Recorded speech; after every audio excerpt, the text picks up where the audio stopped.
esta hora desde Ciudad de Panamá a toda nuestra audiencia de la plataforma de Todas con Voz, pero también a nuestra plataforma de la Agencia Internacional de Noticias Voz de la Diáspora, con nuestros periodistas salvadoreños en los 5 continentes. Este día es muy especial. ¿Y por qué? Porque conmemoramos el Día Internacional de la Salud Mental, algo tan importante que ha retomado tanta fuerza, especialmente en este escenario que vivimos, este escenario de pandemia que ha implicado retos. ¿Y por qué ha implicado retos?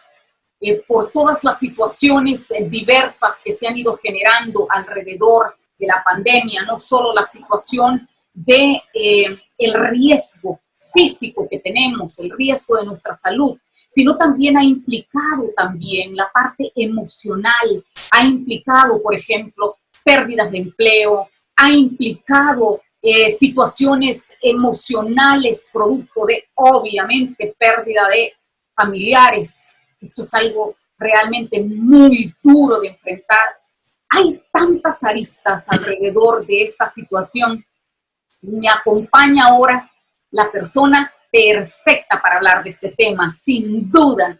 Y quiero entrar con mucho positivismo aún en este tema. Me complace en gran manera presentarles a ustedes este Día Internacional de la Salud Mental, a Emelyn Sánchez Gómez. Ella es maestra de enseñanza primaria. Adicional a eso, cuenta con una licenciatura en psicología de la Universidad Santa María la Antigua, de aquí de Panamá.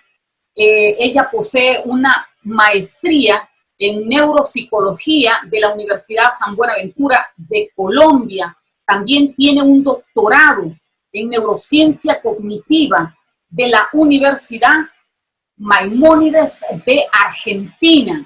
Es directora de la Clínica Neuropsicológica de Panamá, es asesora del Instituto Internacional de Neurociencias de Panamá, es decir, estamos frente a una eminencia.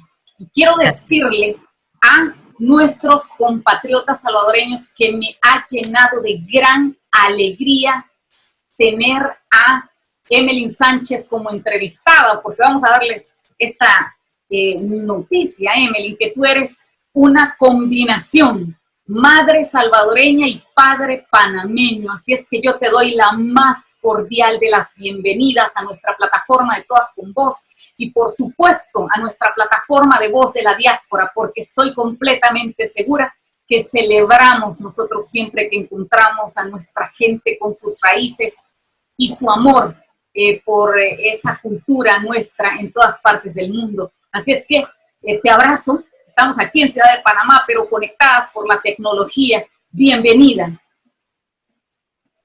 Gracias, Milagro. Cuando tienes la mitad de la sangre nahuizalqueña, ¿no? Porque podemos ya como regionalizar.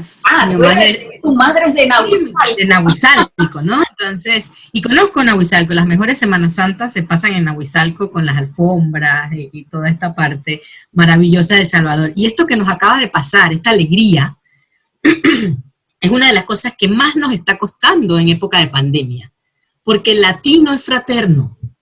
Una de las cosas que se dice siempre, ¿no? Una de las cosas más bonitas de Latinoamérica es la calidez, es ese cumpleaños que cantamos juntos, ciertos santos y cualquier ceremonia o cualquier reunión social que ahora hemos perdido, ¿no? Mira que hemos perdido muchas cosas, pero quizás no hemos contemplado también que hemos perdido esa reciprocidad social que tanta falta nos hace, y que aunque la pantalla nos facilite cosas, pues no reemplaza nunca la sensación de estar uno con otro, ¿no?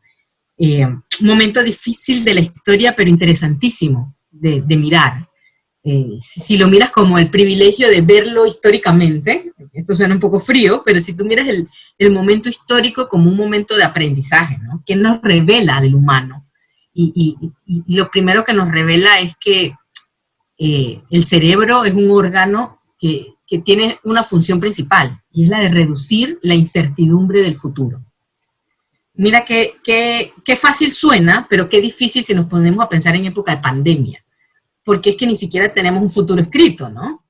Entonces, la incertidumbre nos rodea, y eso es realmente lo que nos mantiene en un estado estrés constante.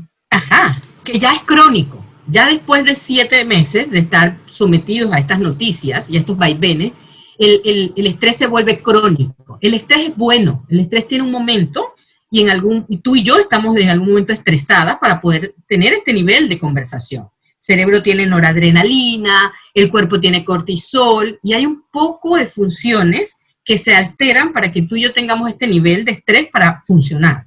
El problema está cuando ese estrés se vuelve crónico y yo no percibo cuándo va a acabar, porque el tema con la pandemia es que hasta ahorita no sabemos cuándo va a terminar, ¿no? Hasta que no tengamos la vacuna a la vista y la vacuna al alcance de todos, no tenemos como una fecha de que se acabe. Entonces, esta sensación de que no sabemos qué va a pasar después hace que esto sea crónico. A mí me gusta un poco explicar neurociencias partiendo de algo bien extraño y es de la autocompasión. Sí, cuando yo entiendo mi cerebro y entiendo que el pobre está sometido a 7 meses de un estrés constante, que él está tratando de reducir la incertidumbre, pero que todos los días le cambian las reglas del juego, dice algo, a veces a los meses pues sale otra investigación y sentimos como que no hay un líder, que es otra de las cosas que nos ha pasado en Latinoamérica. No hay un líder, no hay quien nos diga cuál es el futuro y qué va a pasar, y no hay un líder porque no hay esquemas, nadie sabe, no tenemos cómo responder. Entonces, esa sensación que nos va a durar un tiempo, nos va a durar un tiempo más, de que no podemos predecir, es lo que más nos causa dificultad. ¿Y cómo podemos hacer? Es tratando de controlar las cosas que sí puedo predecir. ¿Y qué puedo predecir? Ciertas horas del día en las que yo trabajo, ciertas horas del día en las que debo dormir, ciertas horas del día en las que debo ejercitarme. En época de incertidumbre, yo debo tener pequeñas certezas. Y esas pequeñas certezas son hábitos y horarios. Entonces, ahorita es como el momento de que yo revise mis rutinas y tratar de que mis días tengan un horario para que mi cerebro empiece a poder predecir. Porque todo lo que mi cerebro predice en este momento está equivocado. Nadie va a predecir 7 meses de pandemia y más lo que falta. Entonces, si yo puedo predecir a qué hora voy a dormir, eso hace que mi cerebro se sienta más tranquilo, se sienta con control del momento futuro. Entonces, un llamado a la mayoría de nosotros es que volvamos a tener como hábitos, un ritmo. La vida tiene un ritmo, las células tienen un ritmo, nuestras hormonas tienen un ritmo. Entonces, la pandemia nos hizo perder el ritmo. Y nos pusimos a ver más Netflix, y nos pusimos a leer más noticias, y nos pusimos a conectarnos a horas que no eran, y metimos más pantallas a horas equivocadas, y comimos de más, pero ya pasaron 7 meses. O sea que ya es hora de decir, bueno, ya acabó un poco estas indulgencias y ponerme unos hábitos y rutinas, que va a ser la primera recomendación que deberíamos tratar de seguir, ¿no? Me llaman mucho la atención varias cosas que has dicho, Emily, durante este inicio de la entrevista. Entre ellas, en este mundo, este escenario de incertidumbre, necesitamos pequeñas certezas. Necesitamos tener eso. Por otro lado, lo que has manifestado sobre necesitamos también ver líderes. Eso también nos lleva a tener certezas. La otra parte interesante que yo comprendí el día que una de mis hermanas, que no vive con mi madre, la visitó y tuvo que tomar distancia. Eso fue muy fuerte. Eso fue muy fuerte. Sí. Los latinos somos muy emotivos, somos muy cálidos, y eso para nosotros es fuerte. Otra situación que me impresionó fue cuando volví a ver después de tantos meses a una amiga y no poderla abrazar fuerte. Es decir, son momentos que te llevan a reflexionar en que todo lo que teníamos y todo lo que debemos valorar, ¿no? Pero por el otro lado, como tú dices, ¿cómo volver a esa normalidad, entre comillas, ¿no? Porque obviamente seguimos batallando con un virus, seguimos saliendo y estando en riesgo. ¿Cómo podemos enfrentar esto? Yo quería como explicar un poquito lo del contacto físico. Nuestros países latinos son países, a mí no me gusta mucho el término de resiliencia, porque es como cuánto tú puedes aguantar y volver a tu estado igual. ningún humano puede aguantar un trauma y volver a su estado igual. O sea, si tú tienes un trauma, y estamos pasando un trauma, la pandemia es un trauma para todos, de diferente grado. Va a depender si yo tengo comida, si yo tengo un techo, si yo tengo certeza de volver a un trabajo, si mis hijos están pudiendo recibir educación y alimento, si estamos enfermos o no. O sea, hay tantos escenarios ahorita que todos estamos pasando por un periodo de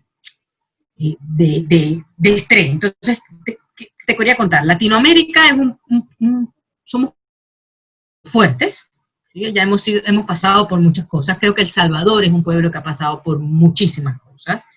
Y lo que hace que Latinoamérica, una de las cosas, perdón, que hace que Latinoamérica sea fuerte es el contacto, como te decía. Pero ese contacto tiene que ver también con el toque.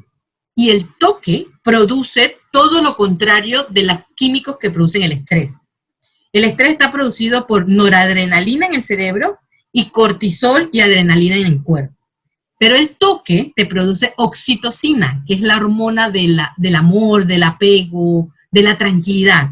Entonces, si tú estás muy estresado por un evento, por ejemplo, el latino, ¿qué hace? Va a ver a la mamá, o a la abuelita, o al amigo, a esa persona que solo con verla y con estar le produce tranquilidad, química.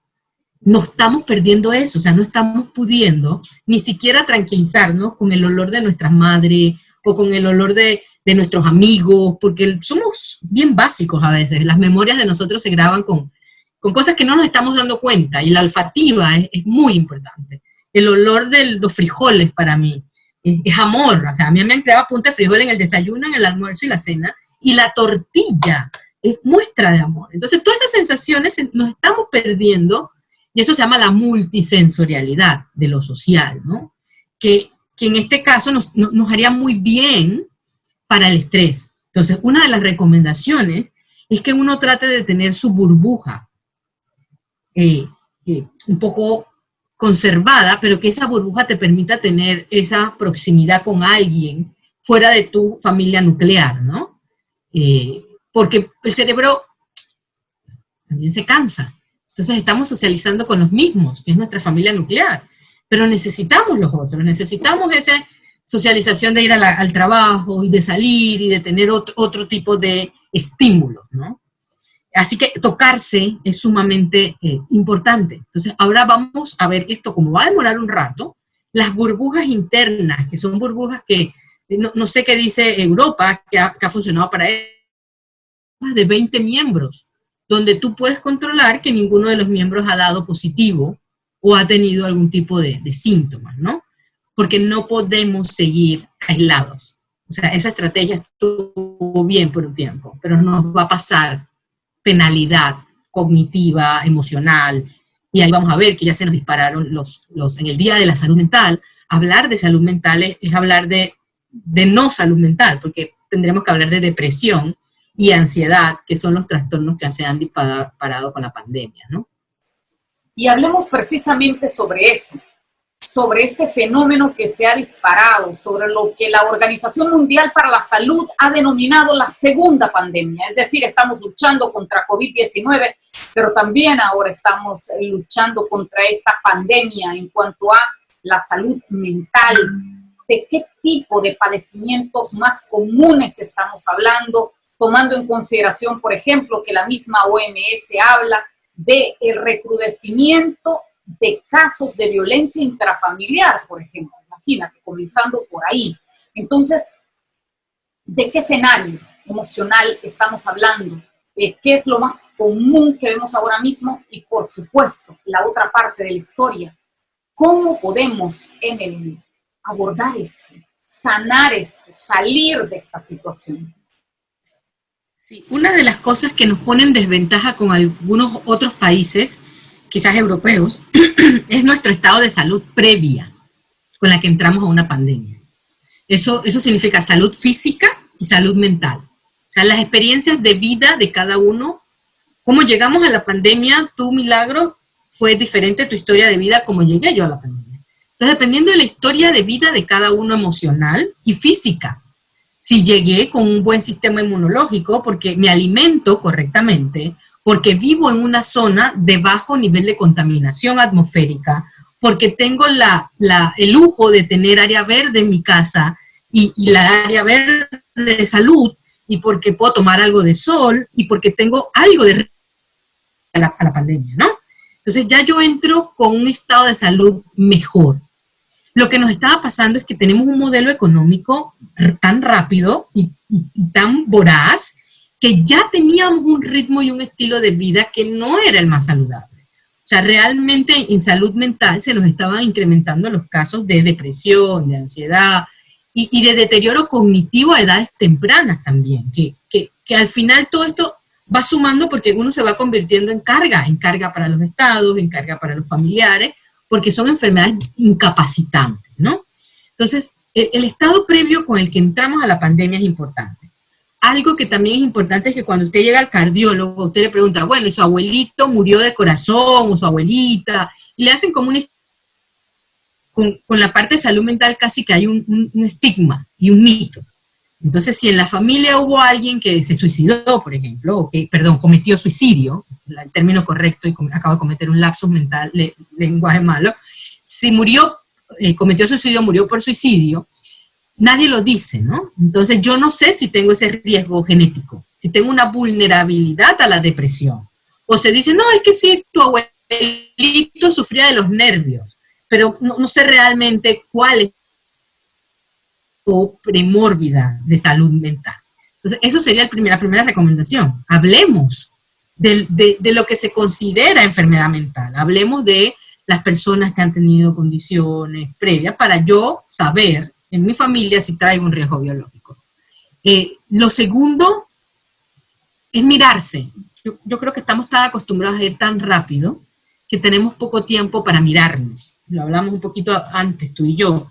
O sea, mirarse a sí mismo es un lujo calórico para el cerebro. El cerebro primero tiene que cumplir las funciones vitales y luego tiene puro y después tiene que pensar en filosofía, ¿sí? O sea, hay funciones que requieren un gasto energético mayor.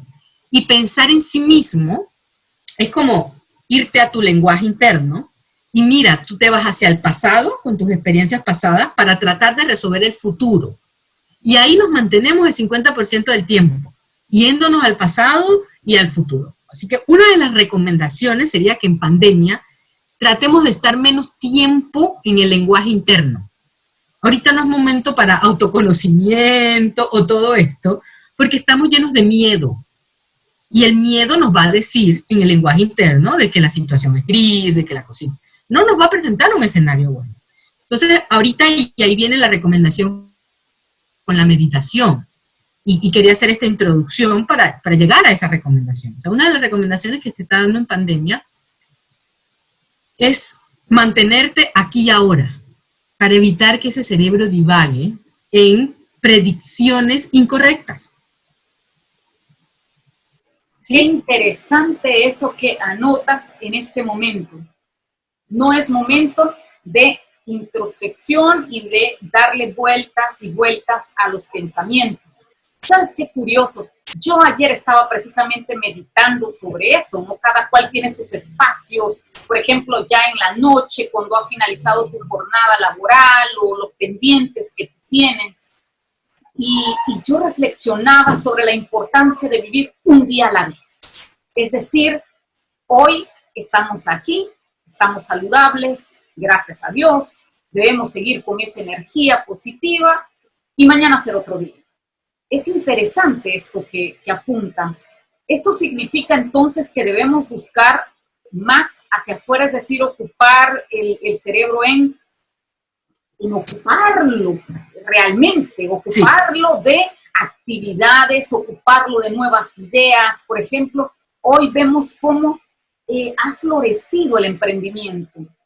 Es decir, gente que nunca en su vida supo que tenía talento para X o Y actividad y ahora está desarrollando actividades que incluso le están permitiendo algún tipo de remuneración y nunca se imaginaron que tenían esa habilidad. Hay mucha gente haciendo eso. ¿A eso te refieres? ¿A buscar hacia afuera?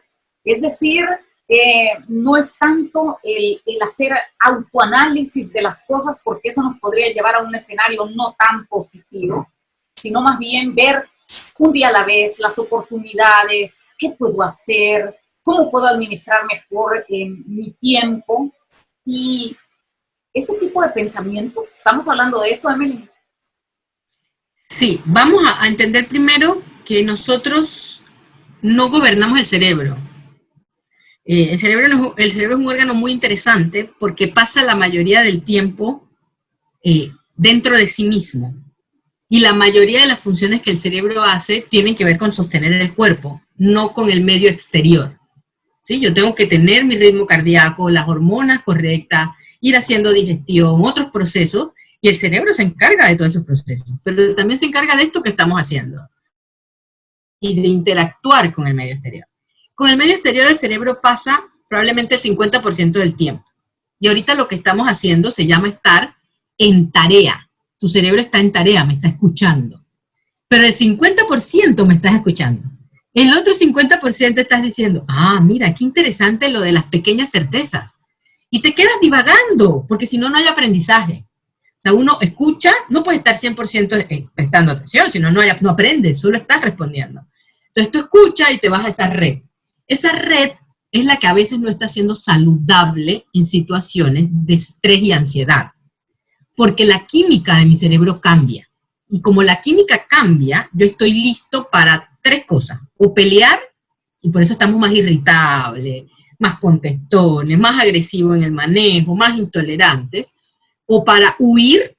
Entonces hay muchas personas que no quieren salir de la casa, que entonces mejor no me reúno con nadie y no pido delivery, o para quedarme como frisado. Entonces me quedo viendo Netflix y ahí tirado como vegetal. Y las 3 son reacciones al miedo, ¿no?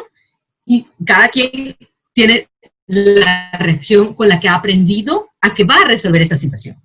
El tema es que esas respuestas, ninguna nos está sirviendo ahorita, porque es una situación nueva. Nunca habíamos vivido una pandemia. Entonces no sabemos si quedarnos viendo 7 meses Netflix es lo saludable, o estar irritable y atacando es lo correcto. Nuestro cerebro está ensayando cuáles son los mejores escenarios.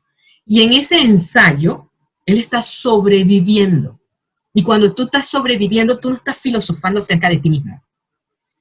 Quizás sí podrías conocer cosas como, oye, pero qué reactiva estoy, y producto, o qué mala memoria tengo ahorita con pandemia, que es una queja común. Se me están olvidando más las cosas, estoy más grosera y me doy cuenta a veces que contesto de mala manera.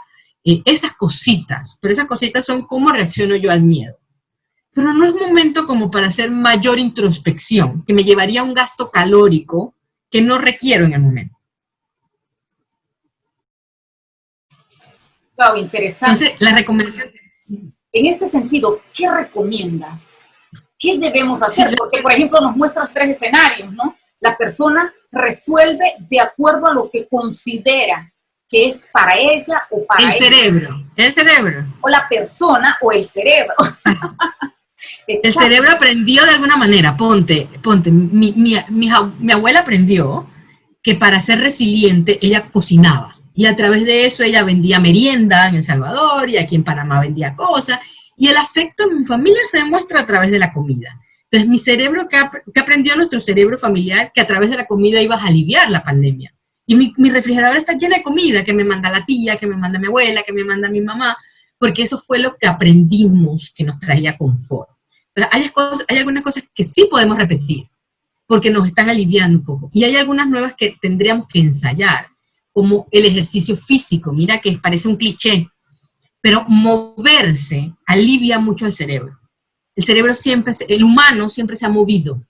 El humano es de movimiento para conseguir su aporte calórico. Ahora no, ahora podemos estar sedentarios aquí en la computadora y tener muchas calorías en un platito de comida, ¿no? Entonces, moverse es una de las recomendaciones. Hay que moverse en la medida de que el trabajo y el teletrabajo nos permitan.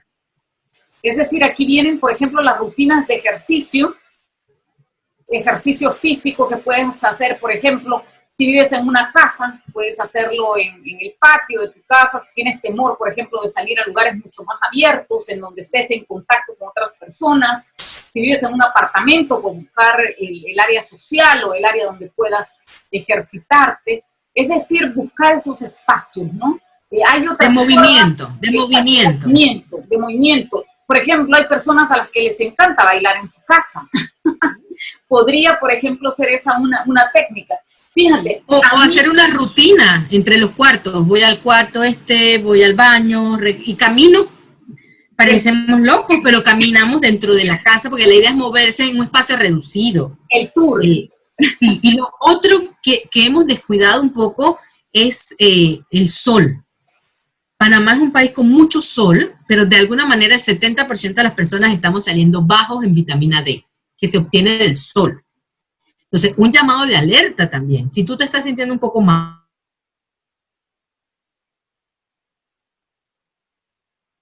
tiene que ver con la vitamina D y que con la deficiencia de vitamina D podemos sentirnos un poco decaídos, sin energía. Entonces, tomar sol también es importante. Esa recomendación de tomar sol es importante y la importancia también de la vitamina D. Mucho se ha hablado, por ejemplo, en este escenario de pandemia sobre la importancia de mantenerse muy fuerte, ¿no? En cuanto a tu sistema inmunológico, las vitaminas a las que le debes prestar atención, y la vitamina D es una de ellas, que ha sido recomendada por médicos serios, ¿no? Que dicen mucha atención a esta vitamina, porque generalmente uno pensaría en la vitamina C, pero ellos apuntan a la vitamina D también como una de las más importantes que debemos tomar en consideración en este momento. Claro, es que cada generación tiene sus deficiencias vitaminérgicas. Y ahorita esta generación está padeciendo de vitamina D, que no era una recomendación antes porque tomábamos suficiente sol. La vitamina D es precursora de muchos genes, o sea, ella activa y desactiva muchos genes, así que es importante para muchas funciones. Y dentro de ella también el sol no solo genera vitamina D, sino cuando entran los rayos de sol, el hipotálamo, que es una estructura, es como la glándula maestra de nuestra sincronía hormonal. Imagínate que tenemos un reloj interno aquí, que cuando entra el sol, él se regula. Pero si nosotros no estamos viendo sol, estamos viendo como que la luz con la misma intensidad todo el día, nuestro hipotálamo está enredado, no entiende si es temprano, si es mediodía, si es de tarde. Entonces tratar de ver la luz del sol para que nuestra glándula maestra reciba esa coordinación. Muy interesante esa recomendación. Hablando sobre los sistemas de salud, Emily, y la importancia, por ejemplo, de la atención a la salud mental que se debe dar en este momento. Hablábamos al inicio de esta entrevista que de verdad me llena de tanta emoción tenerte este día en la plataforma de Todas con Voz y en la plataforma de Voz de la Diáspora. Hablamos sobre la comunidad salvadoreña en Italia y sobre cómo Italia en su totalidad enfrentó esta pandemia en un inicio. Y esto fue a raíz de la entrevista que tuvimos con Rosy Figueroa, la corresponsal de Voz de la Diáspora en Milán, Italia, ¿no? Y cómo vivimos de primera mano toda esa situación cuando la pandemia inicia a principios de 2020. Italia se queda prácticamente cercada porque la Unión Europea cierra fronteras al ser Italia el primer país con la mayor cantidad de casos de coronavirus que se registraron a inicios de 2020. ¿Cómo ellos vivieron ese estrés, esa incertidumbre? Todo esto que hemos hablado, ¿no? Pero sí, también, aunque no te gusta mucho la palabrita, fueron resilientes, o cambiamos la resiliencia por valentía, fueron sumamente valientes enfrentando esto. Con ella hablábamos, por ejemplo, de qué ha hecho el sistema de salud italiano para poder enfrentar esta situación. Si al igual que se fortaleció el sistema de salud en cuanto a la atención hacia la pandemia, hacia el virus, si también en esa misma sintonía se reforzaron los mecanismos de atención a la salud mental. Es decir, así como vemos ejércitos de médicos, si estamos viendo también ejércitos de psicólogos y psiquiatras atendiendo esta situación. Ella nos respondía que obviamente en los países desarrollados, pues se trata de prestar mucha atención también a la salud mental y que se habían formado equipos de psicólogos y psiquiatras brindando atención a las diferentes comunidades, haciendo programas, por ejemplo, que permitan que las personas tengan acceso a terapias psicológicas para evitar, obviamente, que recrudezcan escenarios de depresión, ansiedad, altísimos niveles de estrés, todo esto que vemos durante esta pandemia. Entonces, esto está sucediendo allá, del otro lado del mundo, en Europa, en el primer mundo. ¿Qué está sucediendo de este lado? ¿Qué está sucediendo en América Latina? ¿Cómo lo enfrentamos? Si América Latina en este momento está luchando con todo frente a COVID-19, pero ¿qué pasa con la otra pandemia, con la de la salud mental? ¿Cómo lo estamos enfrentando? Adelante. Mira, Milagro, que va a depender otra vez de cada país y de las experiencias históricas de cada país, ¿no? Países como Colombia, El Salvador, que han pasado por situaciones de urgencia, porque han pasado por guerras, o porque han pasado por conflictos armados, o porque han pasado por situaciones de terremoto, como Chile. Panamá es un país, siempre dicen, bendecido, ¿no? Panamá pasan muy pocas cosas. Se anuncia que viene un huracán y ¡fum!, se desvía. Tiembla un poquito y es 5 grados, ¿no? 5 puntos no sé qué. No han pasado muchas cosas. Entonces, nuestra experiencia en urgencias o emergencias son pocas. Creo que con la que más podemos comparar esto es con la situación de la invasión de los norteamericanos en ese momento, en diciembre del 89, pero no se compara porque fue un poco más rápida, no hay comparación. Entonces no tenemos experiencias previas. Entonces lo que el sistema de salud está haciendo es un poco generar soluciones en una época incierta para ellos. Me parece que actuaron rápidos en algunas cosas, como las llamadas por teléfono. O sea, instauraron rápido un sistema de llamadas en donde el personal público hacía las llamadas desde su casa, o sea, brindó un poco esa solución, pero esa solución es a muy corto plazo. Sin embargo, se cerraron los centros de salud, en donde había que atender también los pacientes crónicos. O sea, todos los pacientes que ya venían con una condición previa de salud mental, que ya yo llevaba registrada, se han dejado de atender y esos pacientes pueden estar presentando cuadros ahora. Entonces, ahí está un poco la deficiencia. No hemos tenido como el seguimiento a los pacientes que ya estaban previamente quizás identificados por el sistema, y lo otro es que la salud mental, pues, comparado con países del primer mundo, nosotros todavía nos falta mucho en tema de prevención, en tema de cómo se trata. Los hospitales privados, por ejemplo, no tienen áreas de hospitalización. Está todavía en la Asamblea la ley de prevención de suicidio, que se ha aprobado ahora en la cuarentena. O sea que han habido algunos avances, pero los avances son muy, muy, muy pequeñitos comparados con otros sistemas de salud que ya pudiesen estar preparados, quizás como los colombianos. No conozco la experiencia de los sistemas de salud de El Salvador. Costa Rica dio una respuesta también un poco rápida a situaciones de emergencia, pero Panamá no ha tenido esas experiencias anteriores, ¿no? Somos un país bastante joven y somos un país de pocos millones de habitantes. Nosotros tenemos alrededor de 400,000 niños entre los 0 y los 5 años.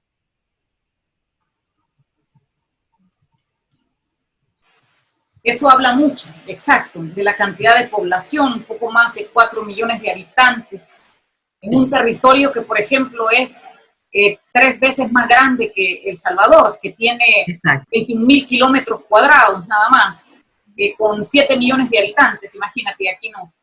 Entonces, esto también crea ciertas ventajas. Me llama mucho la atención cuando dices la reacción que podemos tener frente a la pandemia tiene mucho que ver con los antecedentes que teníamos ya. Es decir, no es lo mismo vivir la pandemia para ti, para mí, para otra persona, porque hemos llegado al momento de pandemia con vidas o historias diferentes. Con los países pasa lo mismo, ¿no?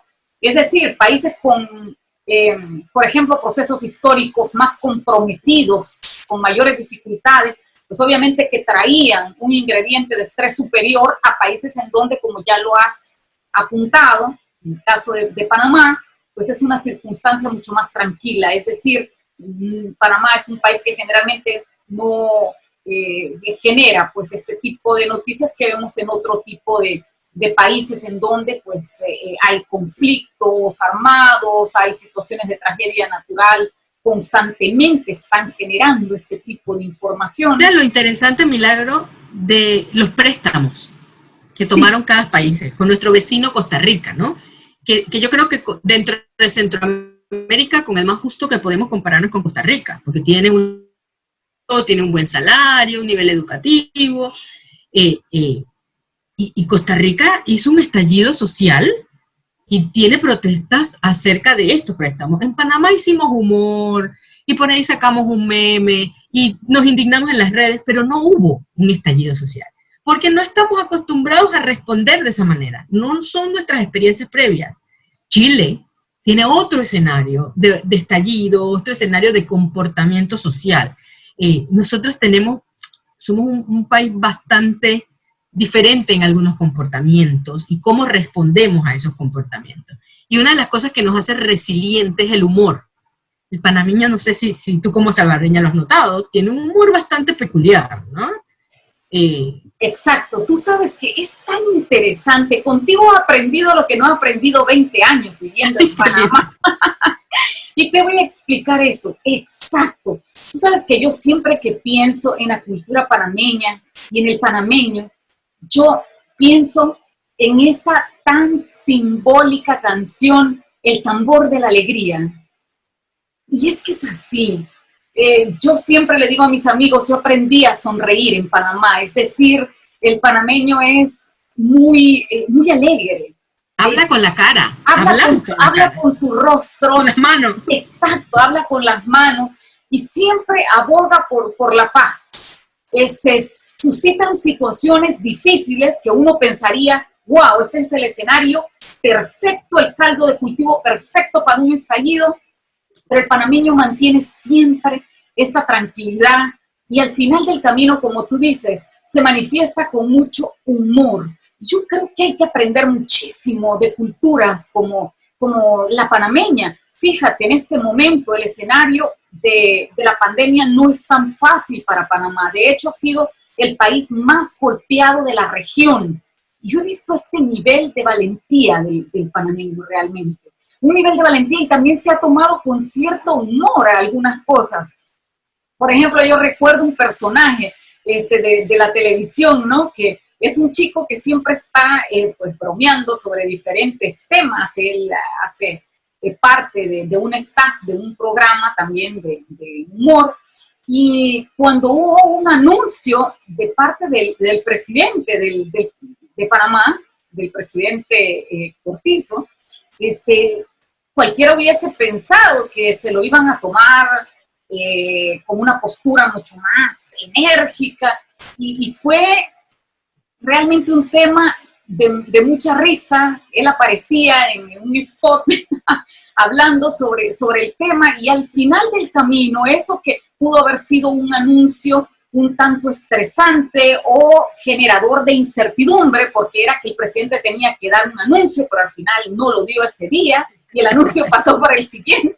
Y entonces este personaje pues hacía un spot muy cómico sobre eso y decía, bueno, si el presidente no lo anuncia, nadie sabrá el anuncio y mi familia no. O sea, era realmente una manera tan cómica de abordar un tema que te garantizo, en otro país, eso hubiese generado un estallido social muy grande. No lo fue. Nosotros somos, como en términos de desarrollo, como si estuviéramos todavía en la niñez, como país. Tenemos menos de 120 años de existir. Entonces somos un país joven. Si tú hablas de Europa y estos países de 400, 600 años de existir, yo recuerdo que una de las cosas que más me impresionó cuando conocí Europa es que habían bares de 360 años. Y yo decía, hombre, pero si la gente tenía un bar antes de que Panamá existiera como concepto histórico y territorial, ¿no? Sí. Entonces eso nos confiere cierto escenario. Lo otro es que ha sido un país que no ha sufrido dolencias económicas más grandes que las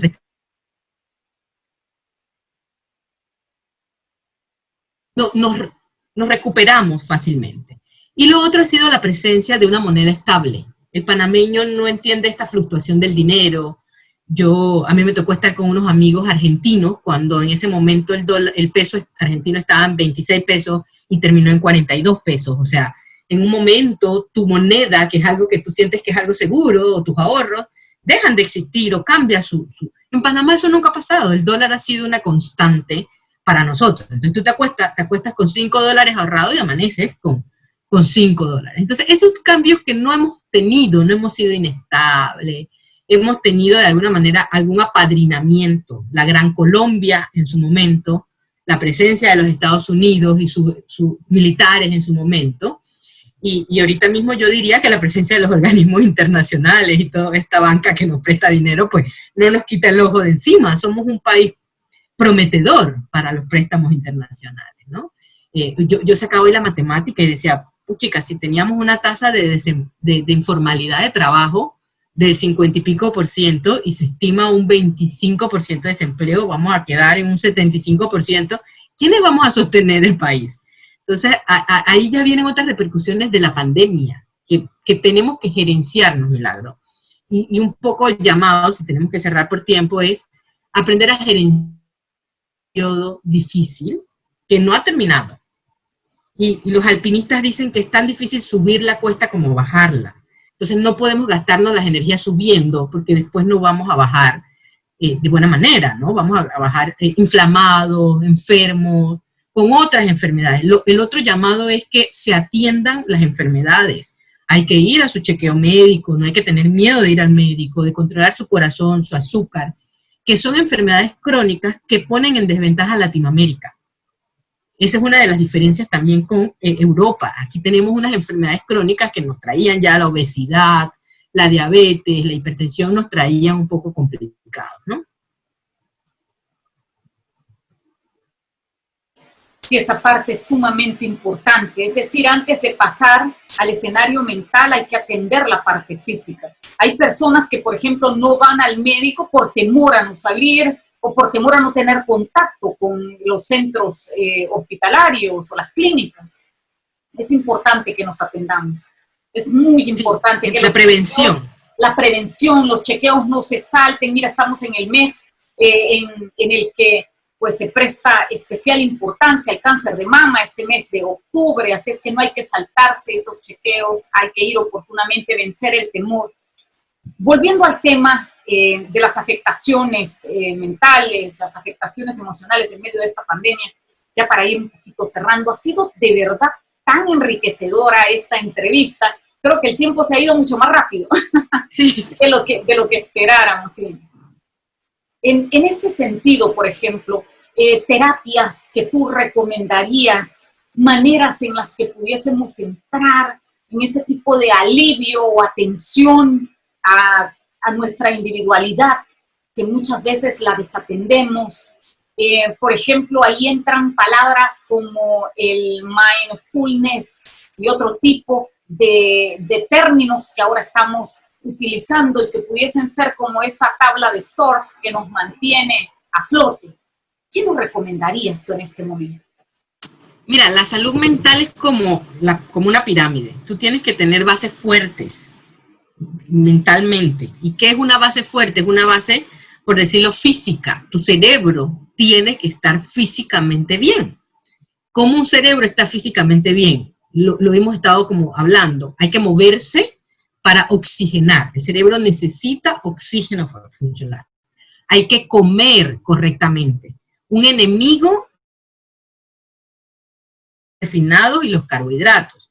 Entonces, si nosotros empezamos a abusar de ciertos tipos de alimentos, entonces vamos a tener físicamente un cerebro que se puede enfermar. Entonces, para prevenir enfermedades mentales, yo debo nutrirme correctamente, debo moverme para oxigenar mi cerebro correctamente, debo tratar de tener un sueño correcto. Hemos perdido un poco las rutinas de sueño y esa es otra queja que se ha incrementado en pandemia. No estoy pudiendo dormir. Y eso es secundario al estrés. Cuando tenemos estrés nos cuesta más dormir. Pero tenemos que tratar de que ese sueño sea lo más reparador posible, porque en la medida que dormimos, al día siguiente estamos más listos para resistir. Pero en la medida en que no dormimos, al día siguiente, pues estamos más reactivos o más irritables y vamos a caer en un círculo vicioso de cometer errores porque no dormí la noche anterior. Entonces, ponerse como metas pequeñas. Si ya yo hago ejercicio, si ya yo me muevo, si ya yo como vegetales, fruta, y no me como tanta azúcar en el postrecito, y ahora trato de dormir correctamente, ya si ya tengo esas 3 cosas, que ya sería bastante a pedir en pandemia, yo puedo aspirar a hacer otras cosas como meditación, como aprender un webinar nuevo, como cuidar mascotas, como ser altruista y cooperar con otros, como recrearme, pero tendría que tener primero esos pilares cubiertos, que tienen poder entonces que ese cerebro pueda tener una salud mental correcta. Lo importante también es detectar las señales de alerta. Si ya tu cerebro está teniendo pensamientos, ideaciones, obsesiones, o el estado de ánimo ha estado por mucho rato, que no es bueno pedir ayuda, que significa acudir a un psicólogo que dirija un poco qué está pasando, ¿no? Podríamos hablar, Emeline, de organizaciones en Panamá o en la región o en América Latina que tú conoces, que están haciendo en este momento trabajo social intenso, ayudando a sus comunidades, a las que, por ejemplo, quienes nos están viendo en este momento, en esta transmisión, puedan acudir. A veces las personas desconocen, por ejemplo, de estas organizaciones a dónde poder ir y pedir esta ayuda. Voy a mandarles una imagen que está, donde están como ciertos grupos de ayuda, en imagen para que también las puedan montar en redes.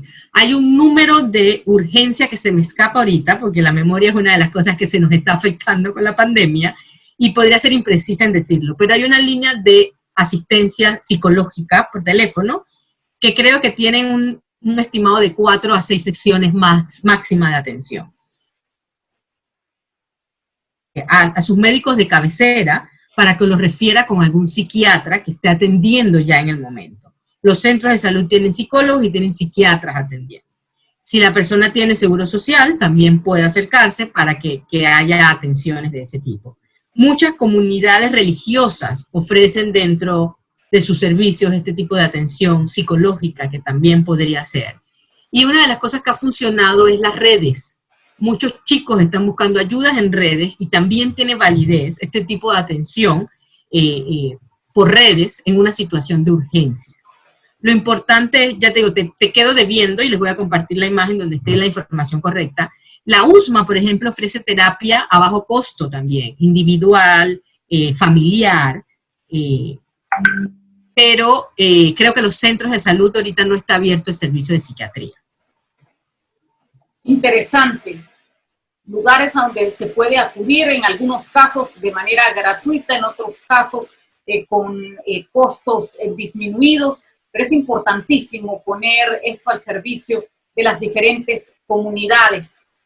Ha sido enriquecedora, ha sido de verdad una terapia impresionante para nuestras emociones esta tarde, tenerte aquí, porque no solo nos ha brindado conocimiento, también la calidez de nuestra gente. Así es que ha sido una magnífica entrevista de lo que estamos tratando aquí, que es de hacer esos ejercicios positivos en el cerebro. ¿Y cuáles son esos ejercicios? Llenarnos de energía positiva, de esa parte afectiva, ¿no? Que para los latinos, por ejemplo, nuestra cultura es tan importante, la parte de la afectividad, de mostrar ese cariño y por supuesto recibirlo, el vínculo. Exacto, el vínculo. Yo cada noche cuando veo a mi hija, tengo una hija de 5 años, y cada noche yo le doy este abrazo tan fuerte, y yo creo que ese abrazo no lo supera nada en este mundo, es tan poderoso, ese amor, ese vínculo, que creo que la humanidad en este momento debe asirse de eso, debe sostenerse de eso, ¿no? Y llamar un poco a la reflexión, y esta vez sí, una reflexión positiva, no tanto introspectiva, sino la reflexión de el amor en familia. Es decir, ¿quiénes sino ellos o la persona que esté pues más cerca a ti puede convertirse en ese pilar de ayuda, ¿no? Y no estamos hablando aquí de codependencias ni nada por el estilo, sino más bien... Y no olvidarnos, milagro, de la cooperación. Exacto. Una de las la cooperación. Que coopera entre ellos. Y no debemos olvidarnos de cooperar, porque hay gente que no la está pasando tan bien.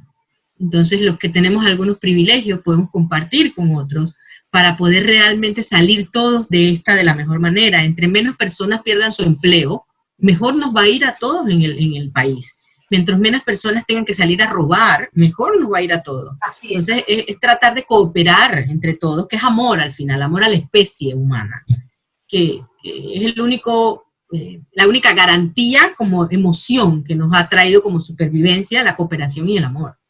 Y eso te iba a hablar.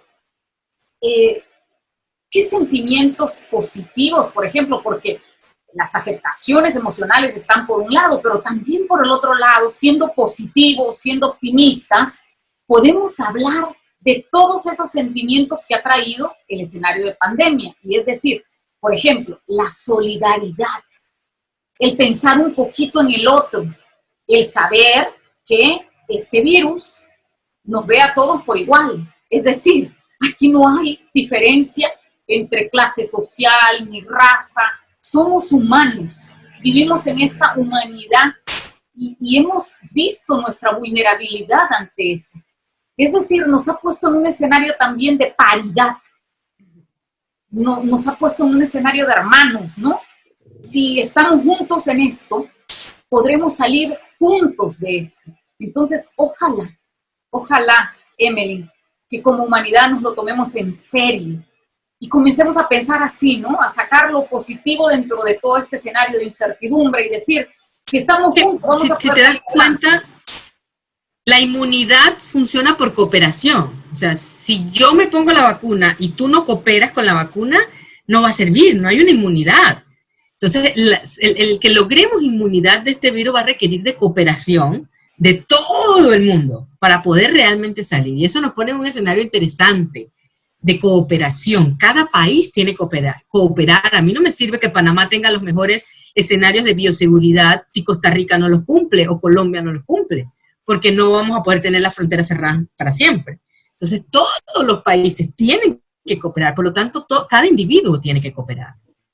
Exacto. Así es que con ese mensaje de cooperación, con ese mensaje de solidaridad, pues nos despedimos de nuestra audiencia. Yo muy feliz de haber compartido con esa combinación para mí perfecta, una panameña, salvadoreña, una salvapanameña.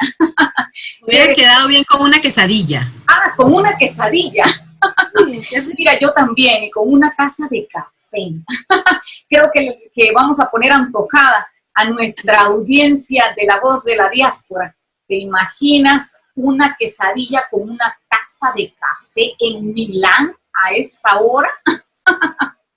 Estoy segura que nuestra comunidad de salvadoreños pues también tienen su gastronomía muy presente y por supuesto ese calor humano de nuestra gente, y eso es lo que vamos a revivir de nuestra cultura latina, de nuestros panameños alegres que están tratando de luchar y salir adelante de esto, nuestros salvadoreños valientes y así sucesivamente. Tratemos de que nuestra América Latina viva en medio de esta circunstancia, esos pequeños respiros, esa oxigenación que nos hace pensar que mañana va a ser mejor. Así es que, Emily, te agradezco, ha sido esto emotivo, un encuentro muy lindo. Gracias, Milagro. Muchísimas gracias. Reúnes a todos por escuchar. Reúnes esas dos culturas que yo tanto amo. Imagínate yo con una hija panameña, así es que tengo el corazón dividido. Así es que te abrazo. Completamente orgullosa. Deseo que estés muy bien, que el bienestar esté contigo y con tu familia. Y mira, eres un orgullo para Panamá, eres un orgullo para El Salvador también. Eres una mujer especializada en un área en donde yo creo que hay pocas mujeres, ¿sabes? Porque la neuropsicología, la neurociencia, siento de que no hay tantas mujeres, no como más representación masculina, ¿o me equivoco? Yo fui la primera mujer que llegó al país de neuropsicóloga. Después llegaron otras chicas nuevas, pero yo sí fui la primera. Habían 2 neuropsicólogos varones y llegué yo muy joven, a los 23 años. Y ha sido un camino muy interesante, porque al ser pocos millones, también había un camino por recorrer, ¿no? Un camino nuevo por recorrer, que me ha permitido a muy jóvenes edades tener un recorrido interesante en términos académicos.